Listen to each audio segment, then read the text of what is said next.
I'm Soledad O'Brien. Welcome to Matter of Fact. U.S. Customs and Border Protection officials are investigating why one of their agents stopped two women for speaking Spanish. It happened on May 16th at a gas station in northern Montana, about 30 miles from the Canadian border.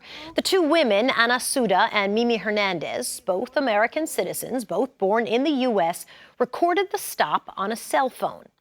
Ma'am, the reason I asked you for your ID is because I came in here and I saw that you guys are speaking Spanish, which is very unheard of up here. Okay.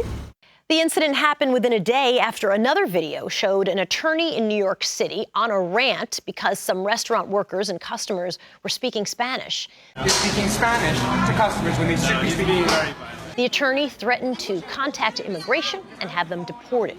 Both videos went viral and are renewing the debate over immigration and assimilation. Congresswoman Norma Torres is a second-term representative from California's 35th district. Also, she's an immigrant. She came to the United States from Guatemala at the age of 5. It's so nice to have you with us. Thank you, Soledad. So this isn't a new conversation. I feel like we have it in waves every few years, right? We absolutely do. Every time there is a downturn in the economy or there is someone who is high profile personality begins to rant against immigrants, this is the first thing. It's Latinos, it's Spanish-speaking people that are the first to feel the pain. And it's interesting, of course, Montana, they're talking about a border with Canada.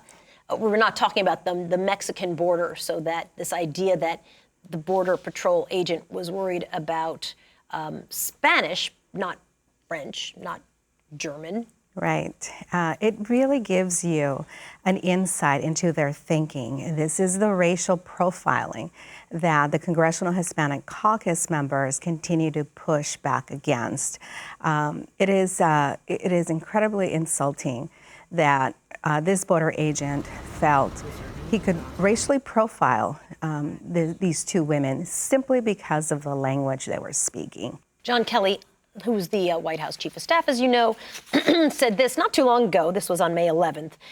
He was talking about Latinos coming into the country and not assimilating. And he says they're not MS-13, which is that horrific gang, but they're also not people that would easily assimilate into the United States, into our modern society. They don't speak English. Obviously, that's a big thing. They don't integrate well. They don't have skills. Many people jumped back at him and said that actually the data does not bear out what he's saying. Well, I don't think I had very many skills when I got here as a little girl from Guatemala.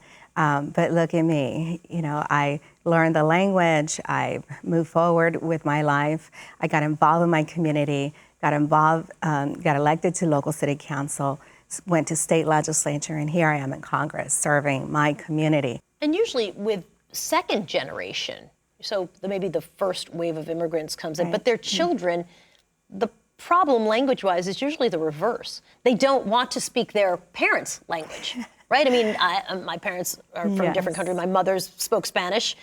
I can barely manage my way through Spanish. I wish I spoke more because the second generation, to a large degree, is very fluent in English to the point of forgetting their parents' native tongue.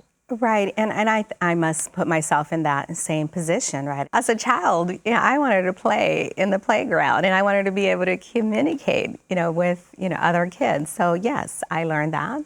I learned English very, very quickly. I did not teach my children Spanish, but my grandbaby is learning Spanish. His primary language right now is Spanish. Do you think English is under threat? I mean, there is no official language in the United States. English is a dominant language, but there's no official language. But every time we cycle back to these conversations, one would get the sense that, oh my God, English is under threat here in America. It is absolutely not under threat. Americans, most Americans, that is their first language. And the reality is that we live in a global economy. We should be celebrating languages, and we should be encouraging our citizens to speak other languages, not just Spanish, but many other languages. Congresswoman Norma Torres, thank you so much for joining us. Appreciate it. Thank you, Soledad.